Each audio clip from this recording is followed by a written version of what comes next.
Right. Good afternoon to all. Welcome to the HAPA TV, the Insights channel of hospitality and tourism. Today we have a special guest. He is none other than Mr. Deepak Ohri. He is the CEO of Lebua Hotels and Resorts in Bangkok. Now, Deepak, I've known Deepak for, I don't know, 15 years at least. And Yes. I think at least 15 years, right, Deepak? Yes. Maybe more. And, you know, and I've You're telling your age, Jennifer, to everyone, not me. For me, it doesn't matter. Because you look like 21 and you're telling everyone that, no, it's not true. Thank you so much. You know, and Deepak yourself, you're looking really, really good. You know, you're looking really charming and positive, and I really love that, you know. And, you know, ladies and gentlemen, Deepak is basically a name that has become synonymous across the globe with the luxury experience.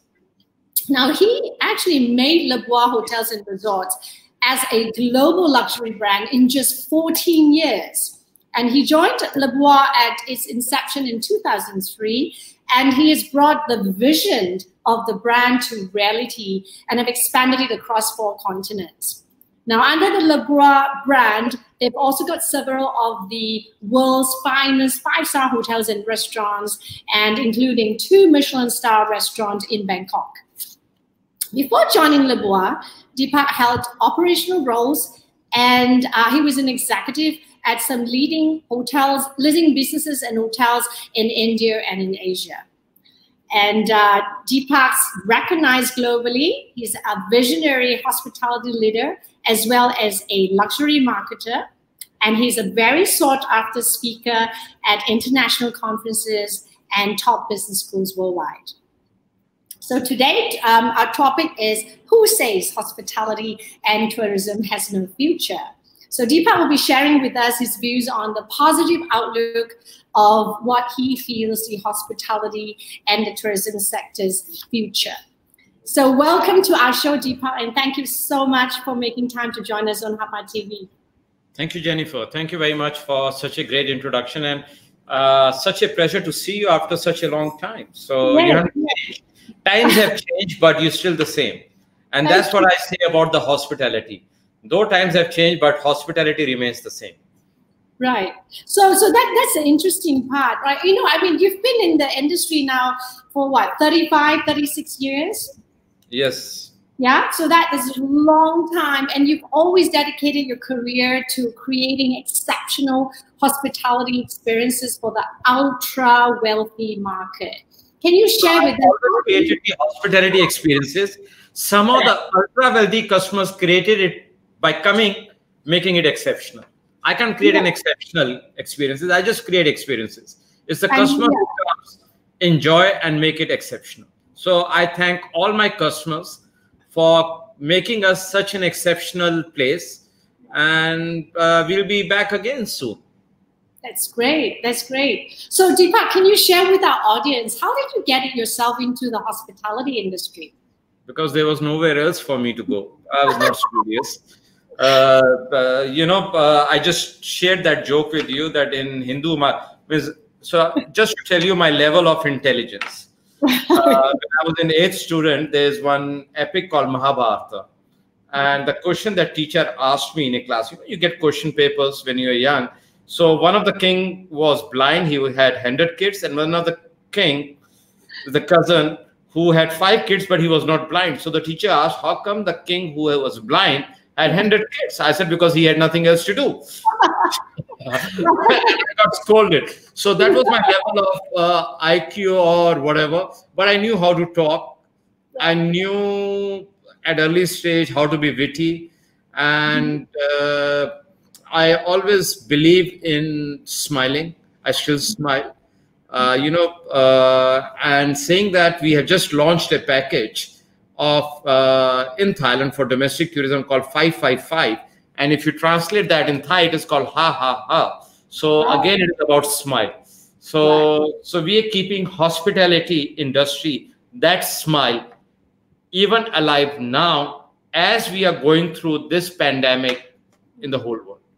Right. Fantastic. I mean, you've always been a very creative person, And you know, that's what I really love about you. Each time I catch up with you in Bangkok, you know, you're always talking about so many new things. And one of the things that I understand that Lebua has introduced is the new concept of bringing hotel and dining concept to homes, wasn't it? That was launched like a couple of weeks ago. No. That was announced a couple of weeks back, but we are launching as of 1st of July. Right. Okay. So later on, you're going to come back to that part where you're going to share with us about a little bit more about that. So let's just come to your history. You know, where you grew up in a middle class family in India, and you were born a dreamer, right? But you also recognized at an early stage what you really wanted in life. You wanted to create a vertical destination right in the center of Bangkok. And creating that destination for that 1% was your dream. Maybe you can share with us a little bit more about how did that dream materialize and why did you start Lebua Hotels and Resorts? Okay, so I grew up in middle class, okay, and grew up, also went for my education to the school, which was mainly for middle class students also. It's not that like they show it in the movies, a middle class guy goes to a very high-end school. So grew up in a school, went to a college also to do my hotel management, which was also like for mass people. It was like government-funded education institution. But when I always wanted to go to good restaurants, or there was one fast food at that point of time in India, and you would see a lot of rich people also coming. And I realized, now you said that I'm a dreamer. Early in life, I have a gift. I think this is a gift of the God that has been bestowed upon me, is that I'm able to analyze human behavior. I think that's the best qualitative strength, if I have to count, I have. And I would see that rich people are always showing their money, but they're not able to enjoy. So I said, there is a need of creating a institution. There's a need of creating a destination where you can show the money, at the same time you can experience it. So it's not about the money at the end of the day. It is about the experience. Yeah. What have you actually experienced? And that's how the idea of the vertical destination came. And, you know, we can proudly say we are the world's first vertical destination, Jennifer. Yes, that's right. That's right. And how many restaurants and bars do you have in Lebua? As we are talking right now, we're talking about 12. We could have added a little bit more, but just because of the current situation and these challenges, which is just a blip, I think it is a bump on the road, which we will cross soon, and we'll be opening more very soon. Good. And how many Michelin star restaurants do you have in We are the only hotel in Thailand, which has got 2 Michelin star restaurants within one hotel. Wow, amazing! What an amazing journey you've had, and what you've built. But we have actually great team of chefs, great team of executives. You met few of them just now before the session started. So yes, at the end of the day, it's the team that matters. And then it is the owner with a vision, and we have that also. So a mix of owner with a vision and a great team, a combination. When you add that mix, you know what you get? Lebua. Wow, that's right. Right. I love the Lebua. I mean, I've been there a couple of times, and I really love the service, the way things are done, the experience. I think that's really what that catches the attention of travelers. Now, let's come to what's happening now in the market, right? Can you walk us through how has COVID-19 impacted Lebua Hotels and Resorts, particularly in Bangkok, and the industry as a whole in Thailand? Okay, so I will expand on your question. So instead of, I'll start with Thailand, but I'm going to talk about the world also, only in respect to hospitality. So we got closed in month of March, end of March, beginning of the 4th week, and we are closed until now as I'm talking live on this channel. And we plan to open on 3rd of July.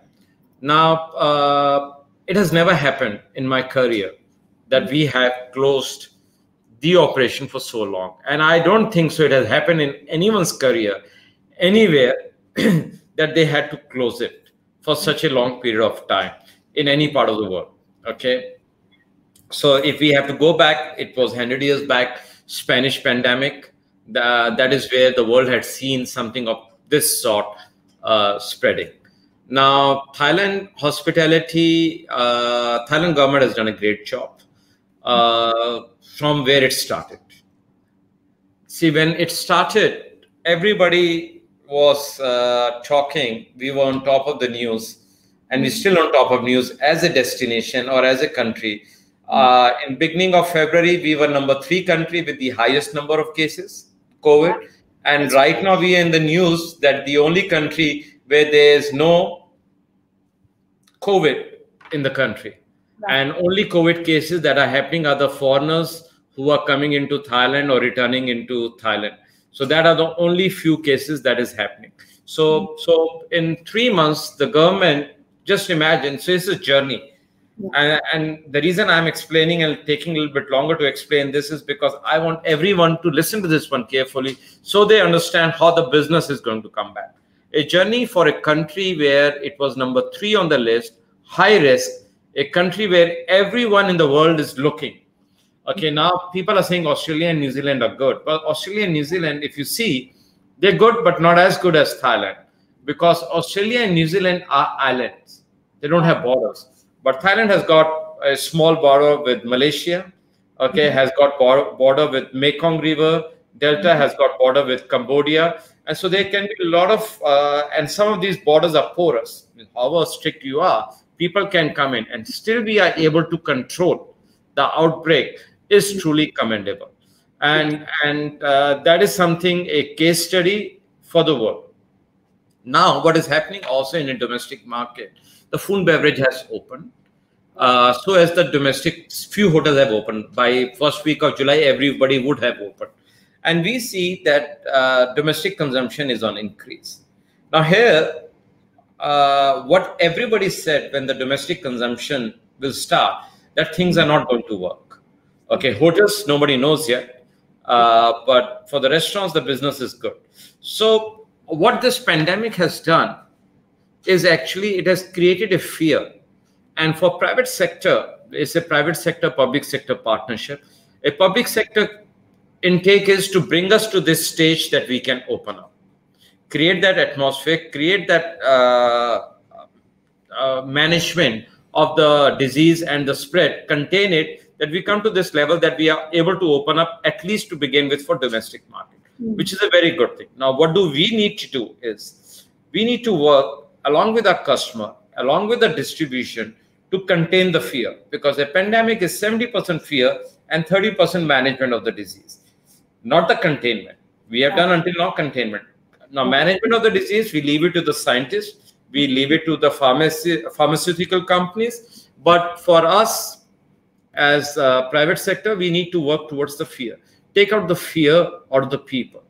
And that is how we are doing. So how do you take out the fear from the people?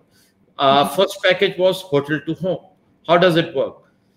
You are afraid to come to the hotel, we'll come to you.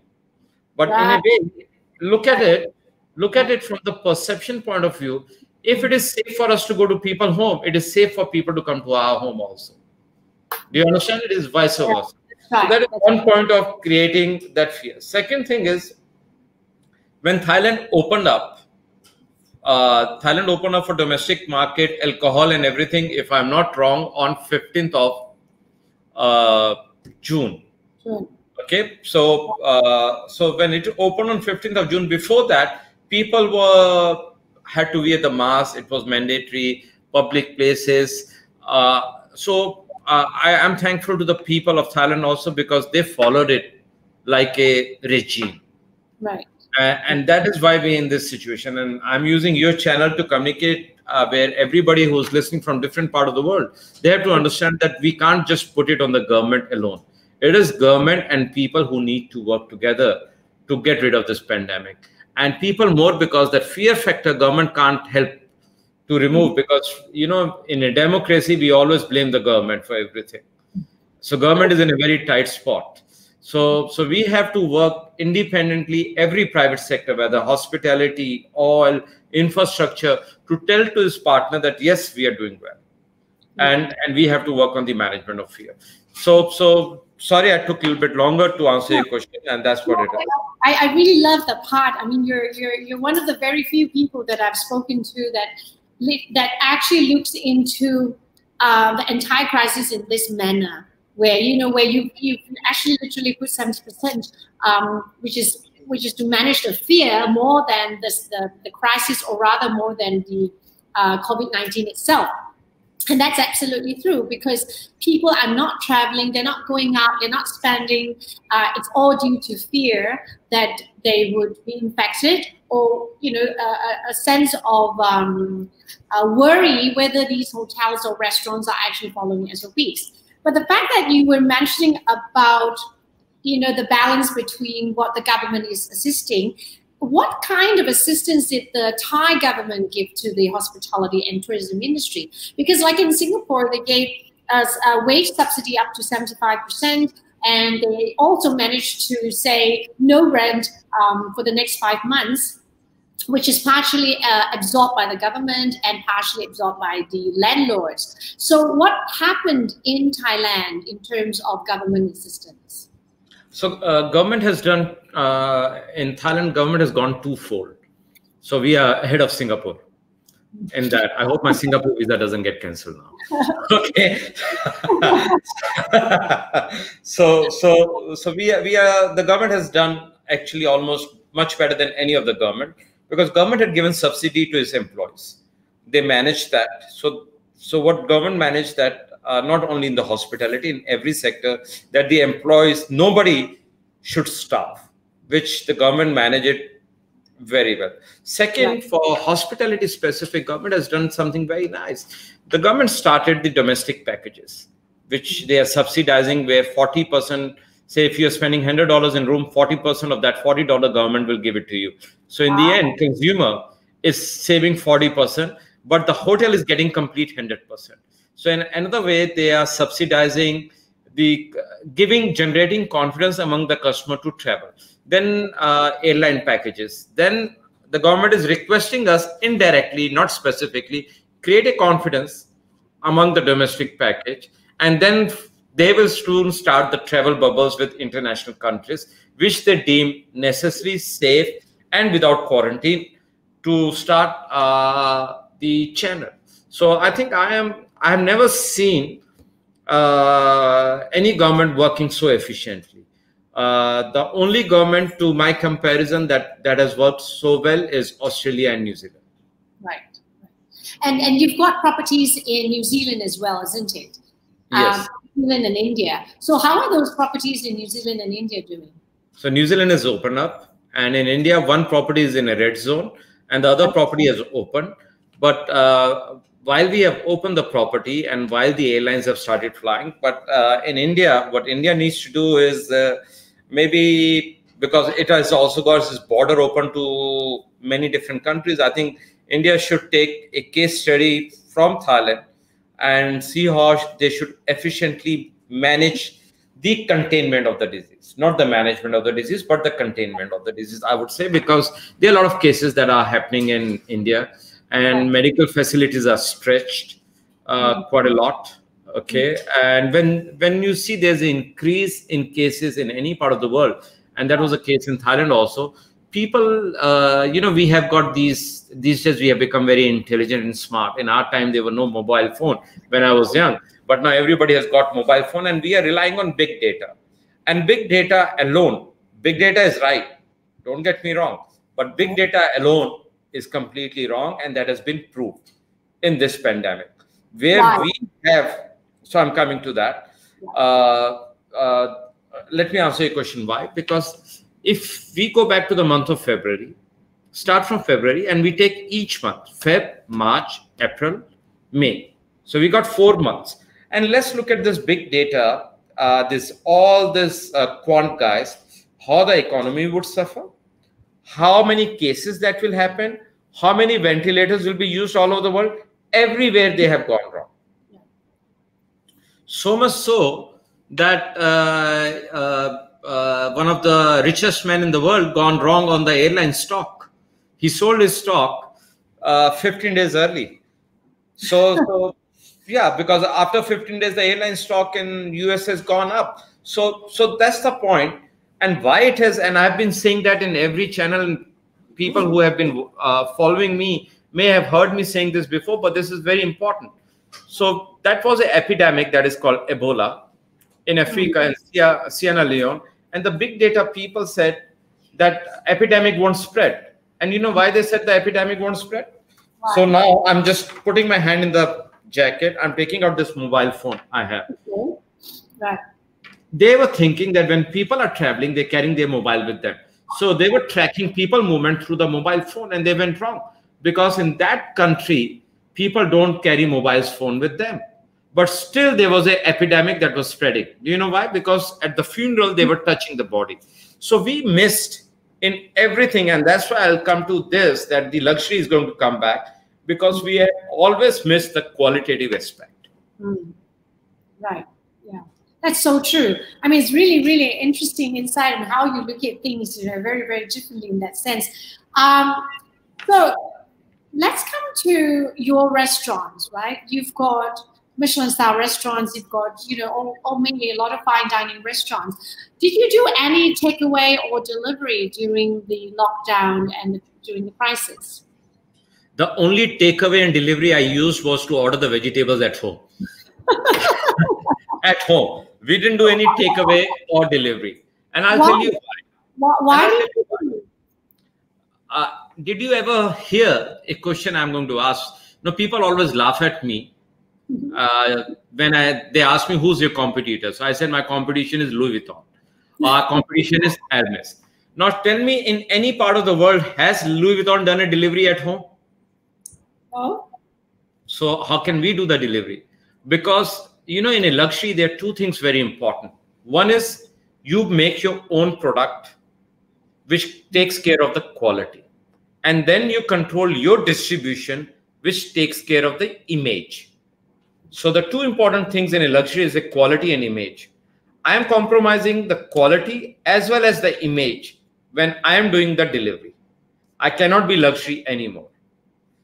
And those who are doing it, they will see that when they open up, the guests are not going to come to their restaurants or the fine dining. And then you will hear them lobbying or putting some articles that Michelin is finished and fine dining is no future.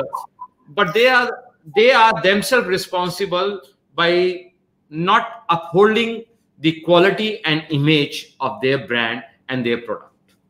So that's the reason we didn't do it.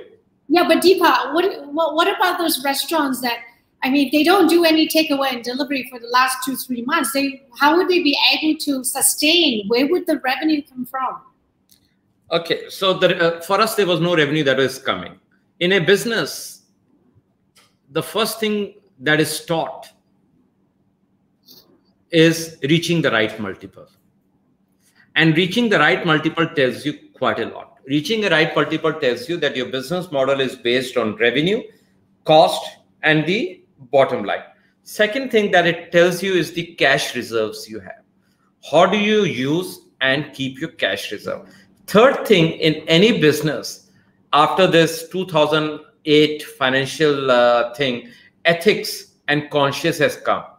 But I think ethics and conscience has not gone too much. And maybe the curriculum and educational reform has to take place, because what ethics and conscience tells you is that sometimes you have to put money in your pocket to give it to your people. And this is the time now. This is the time to show your consciousness to your own very people, that you are standing with them. I watch movies where I'm a movie buff, that. If Netflix has to do an analysis, I would be the #1 viewer of the Netflix in the world. Or maybe one of the top 10. So in that, when you watch these US action movies, they say that they send 10 people to save one person. Yeah, that's true. Yeah. And in today in pandemic, what is happening? To save one people, we are sacrificing 10 people, which is not right. So at this point of time, we should be standing with our people and using our cash reserves. Or if some companies do not have cash, then they should have the resources.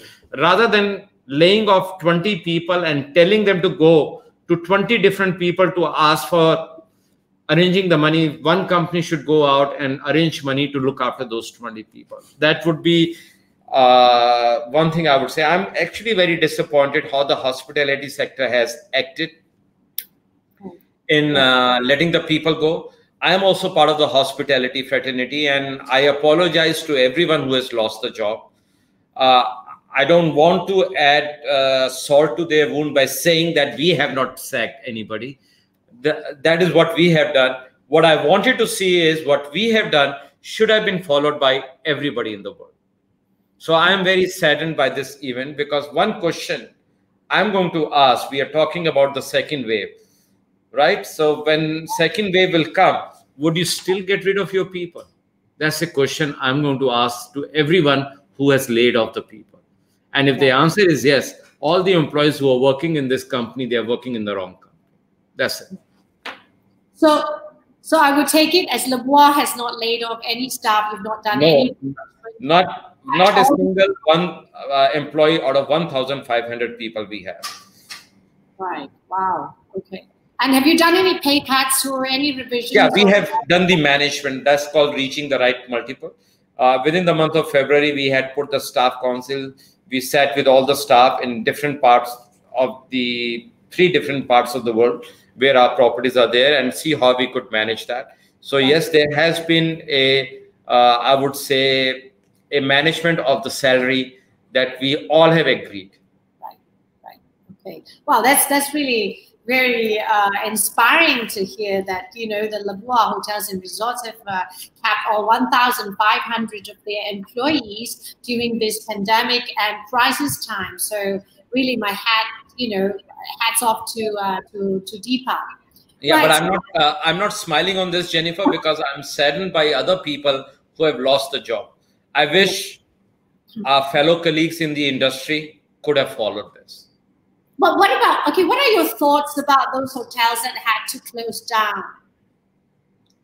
See, my thoughts with everyone is that during any crisis which we have not seen in our lifetime, so what we are using techniques in our management, in companies, to manage this pandemic, which is not going to work. Because this thing that we are seeing has not happened for the last 100 years. And how we are going to be successful in managing it is by using logic. Right. So thank you so much for that insight. So just walk through with us, right? So when the lockdown came end of March, what were the immediate steps that you took as a leader of Lebua Hotels and Resorts? I think the first step was immediately to see how much cash we have. Second was that this is going to take a little bit longer. So we made staff council, spoke to the staff, and adjusted everyone's salary so that we don't have to go back and lay off any employee. That was the second step. Third step was we got in touch with all the suppliers and we said we are closing it down. But as and when we try to open up, we will speak to you at that time and see how the supply chain will work. Every month we were in touch with our suppliers so that to ensure that our supply chain is not disrupted when we open. Because I told you that product is a quality and distribution is the image. Okay. And then we kept in touch with all our employees. We kept in touch with our customers in one way or the other, so that we know they are safe, they know we are safe. And that's what we can do. And praying every day that this gets over and the world recovers again. So do you see any future for Michelin star restaurants, or is it a dead end? The I mean, only future, including fine dining restaurants, right? Is it really a dead end for all fine dining restaurants and Michelin star restaurants? so the only thing that is going to work is only fine dining. And if that fine dining has got Michelin star restaurant, they should hire extra staff because they'll be waiting. Why? Why do you say that? Why do you say Because that? you see, now, very interestingly, that's why I said we have to use the logic. So we had smaller aircraft. In the olden days, that time I couldn't fly. And they had first class. The service was much bigger hearted, much lavish. Now we got bigger aircraft, but the service of first class is not there at all. So the world now, one thing that will finish in this world is called IGT. It is called Instagram tourism.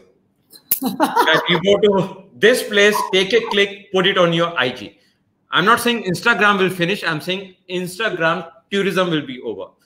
What will happen is people who are going to go to the restaurant, they're taking the risk of going to a restaurant. They want to have a great experience. They want the space. So that will see the end of speakeasy bars and small cafes where you have no privacy.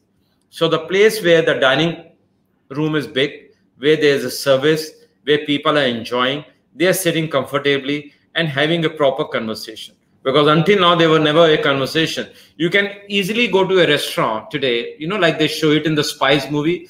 They show that, oh, the person walking in and how many person on the left, how many person on the right. He says, oh, left has got 15 guys and the right has got 3 guys. You ask any hospitality guy or any customer, you walk into a restaurant, you can tell which table has got husband, wife sitting. You know how? One of them will be on the phone.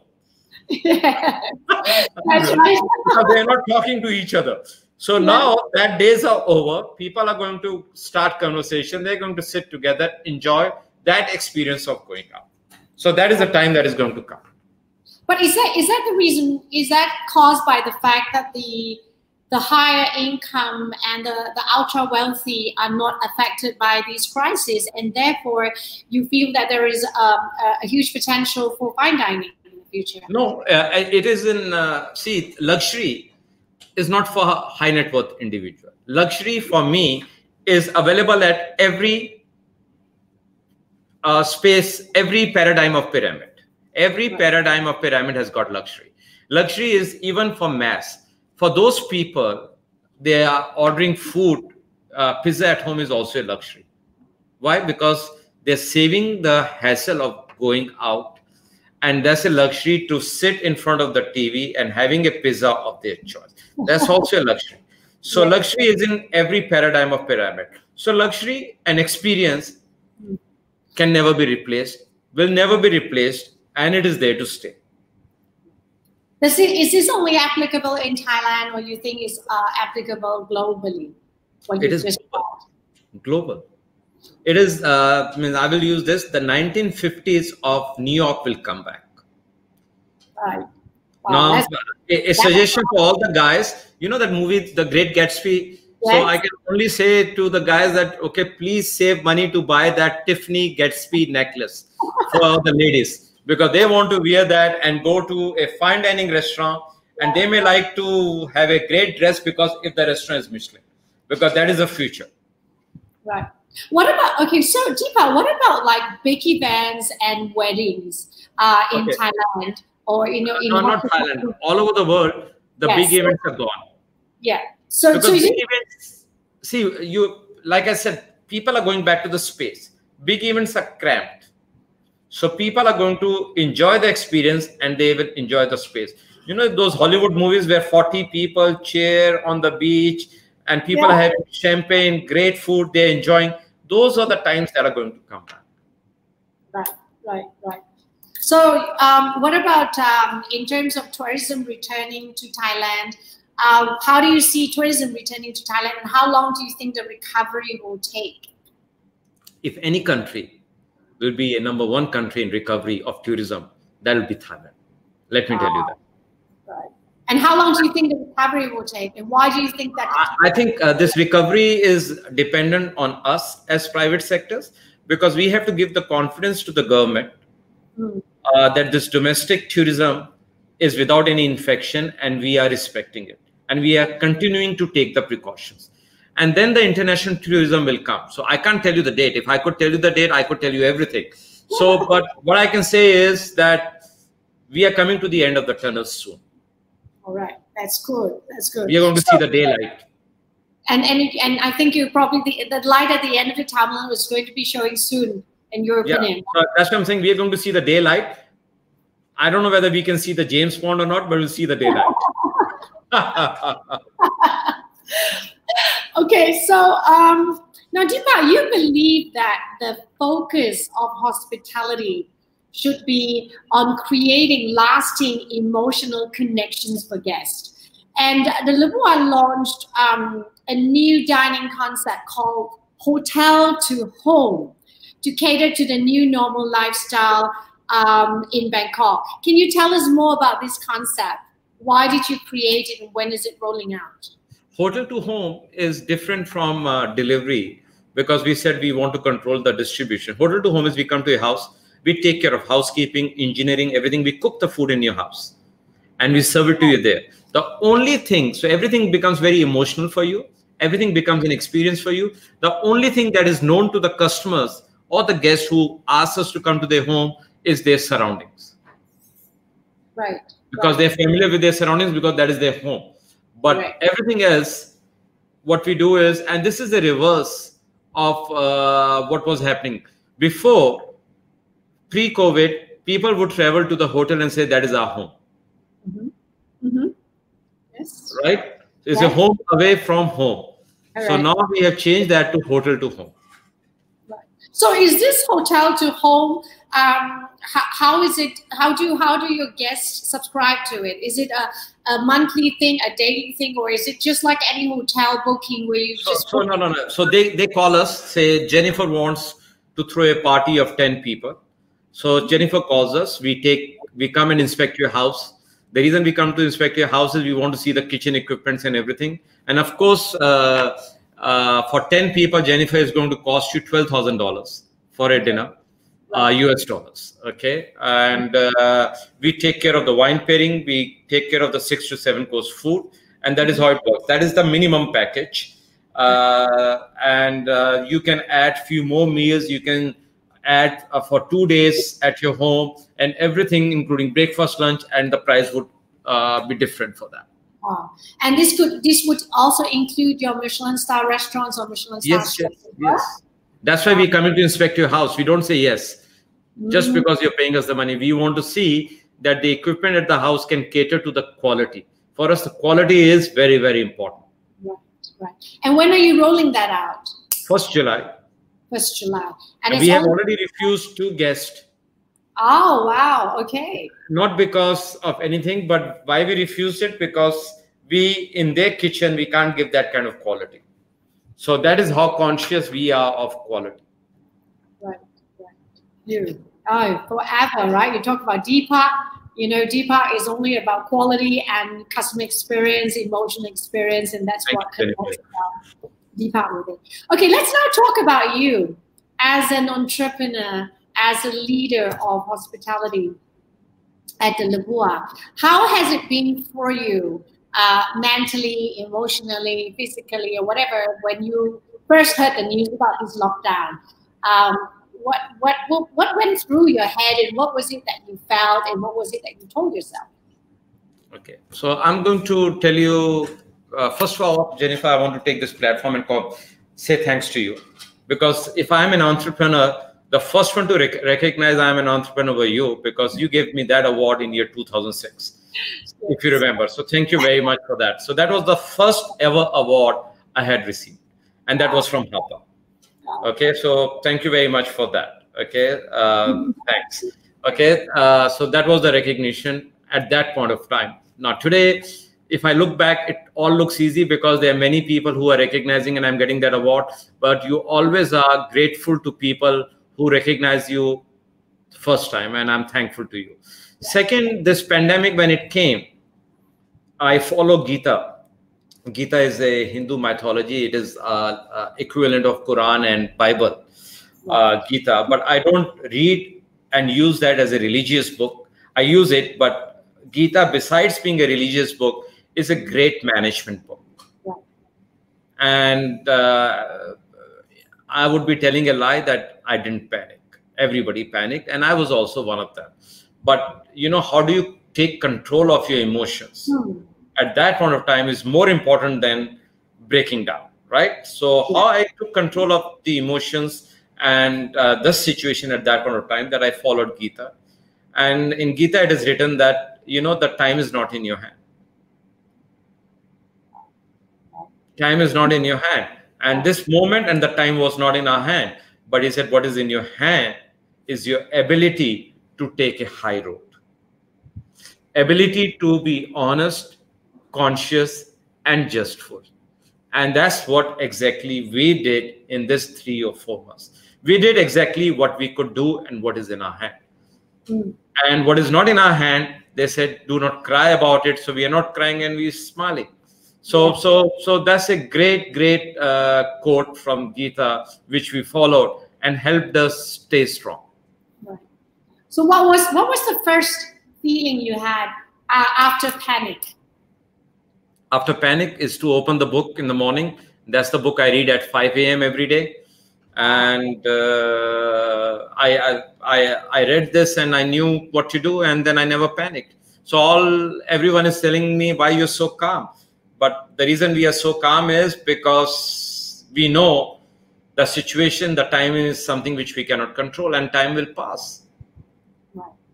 Wow, amazing how you handled it really well. So, you know, well, at HAPA TV, right, we like to talk about inspiring stories and, you know, how people get out of, not just about successes, but about how people get out of challenges and dark moments. And I like to term it as the quicksand moment. Basically, a lot of entrepreneurs, a lot of business leaders, they get into this kind of crisis, and they get sucked into like a quicksand moment, and things just, you know, snowball and get into a bit more serious. So, you know, and I was just looking at this COVID-19. It has no mercy, right? No mercy, no boundaries, doesn't matter where you are, no age, no gender. And the same thing will happen to people in business in terms of financial crisis as well. So what is your advice to business owners out there, or entrepreneurs out there in hospitality that is currently going through financial crisis, at the same time not having enough of revenue, to not having enough of cash reserves? What do they do? My first advice to everyone would be that one person alone cannot win the war. You need your team with you. You don't go to the war and sack half your team and decide to win the war. That is the first sign of weakness. Okay, so I'm going to tell you sign of weakness. So if you can eliminate these signs of weakness, you're on the right track. Second sign of weakness is you panic and you start losing control. When the whole place is shut down for hospitality, what can you do? The only thing that you can do at that point of time is stay in touch with the employees, suppliers, and customers. And if you do that, while talking to the people, different people, you get different ideas. And these ideas, in the end, will provide you with these solutions. So you don't shut yourself in one room and say, what has happened? It is going to be a disaster. You talk to people. You talk to your stakeholders. And your stakeholders in any business is your employees, your suppliers, and your customers. When you talk to them, your customers are going to give you the best solution ever for any business in the world, whether it is a crisis or no crisis. And if that is the second point. And the third point is watch news. And don't watch fake news. Watch news which are real news and assess the situation. Because assessing the situation is also very important. Because, and you have to have a pen and paper, because I have written, if you ask me, I can tell you the date, what date I had taken the decision, what date we had decided, because that is what you need to do. You need to assess the situation, because it's the situation. And you have to write when the crisis starts that what do you see yourself in next 120 days? And then you start eliminating or striking the things which has not happened, because that was your overreaction. And that is something you should not do it moving forward. So these are the things one should not do and one should do to stay abreast of a business. And there's nothing else you can do about it. You know, there was a time, I remember 4 weeks or 5 weeks back, that the oil was below zero. Now the oil has gone up. It has not gone up to those levels. It is not going to happen because it is a pandemic, right? You can't expect it to be a magic. But then if everybody start panicking, everybody start saying that we don't need to produce. So how OPEC handle was, cut down the capacity, bring the oil up, transportation happen. So this is what is going to happen. I think managing the crisis is managing yourself. If you cannot manage yourself, you cannot manage the crisis. Yes, absolutely. I totally agree with that. You know, managing your own state and managing, you know, what the outlook will be. But can you just share with us a little bit of how do you keep yourself so positive? I mean, why do you look into, how do you get yourself into such positivity, as well as looking at the future of hospitality and tourism with such positive outlook? Because I don't believe in reincarnation. I believe God has given us one life and we should enjoy it fully. And that's why I stay positive. Wow. I love that. I love that. That's what I really love about you, Deepak. It's really, really I tell you. Okay, so, you know, I was checking out some of your stories, and I came across this, and you said something like, throughout your career, you have learned what it means to be successful, to be a successful leader. Be direct, be a fool, meaning be open to learning, be hungry, do the extra 1%, and always keep what's next in your mind. Can you share with us in a summary, summarize that and share with us what does that actually mean? I will tell you with this crisis only. So let's look at February when the pandemic started. It was an epidemic that time in Bangkok. It became pandemic later. And right now, as we are talking, it is a pandemic. So we stayed positive. We were looking for that extra 1%. That's how the hotel to home concept came. That is how we are staying positive. So everything what I have written is exactly, if you see, we have done. And today, our business, pre-COVID day, was majority was international travelers. And today you see the smile, you see that spirit to go out. Same thing with the domestic packages. So Thailand is, when it comes to hospitality, in terms of hotel, it is a very international market, not a domestic market. But you know what? In a life, you can't just say that this is the one thing I'm going to do. Life is a journey. And a journey is not in your hand. What is in your hand is to take a step. At every moment, you get to walk. And we got a moment to walk every day. So we are not stuck on the day when the epidemic started. So we are walking. And that's why I said we are coming to the end of the tunnel. Yeah. Wow. Love that. Love that positivity. Okay. So just one last question, Deepak, before we wrap up. You said that one of your most memorable lessons that was passed on by your late father was that he taught you to always remember where you came from. And you said, however big you grow, your roots must stay strong. How does this value help you in leadership? So this value helped me. Every building, the most important thing in a building is the foundation. So if you do the foundation, say 3 meters, you can't make a building of 200 floors. So foundation is very important. So I still believe where I come from. I'm still in touch with all my old friends. I still, whenever I get a chance to go back to my old school or the old area where I grew up, I go there. I'm in touch with that community where I grew up. So that reminds me that where I came from. So however, wherever I become, you can give, like you gave me an award in 2006. I got numerous awards afterwards. I got recognized, everything. But in every journey, I'm still hungry. I'm still hungry because of my roots where I came from. The day I became that, I have reached the top, is the day the decline would begin. Yeah, That's very noble, Deepak. What would be your one last advice to all your fellow business leaders and fellow entrepreneurs out there in hospitality and tourism?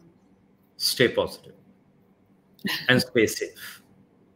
Love it. I love it. Love it. Love it. Thank you. All right. So thank you so much, Deepak, for joining us today and sharing with us your thoughts about the positive outlook of hospitality and how the market is in Thailand and the rest of the world.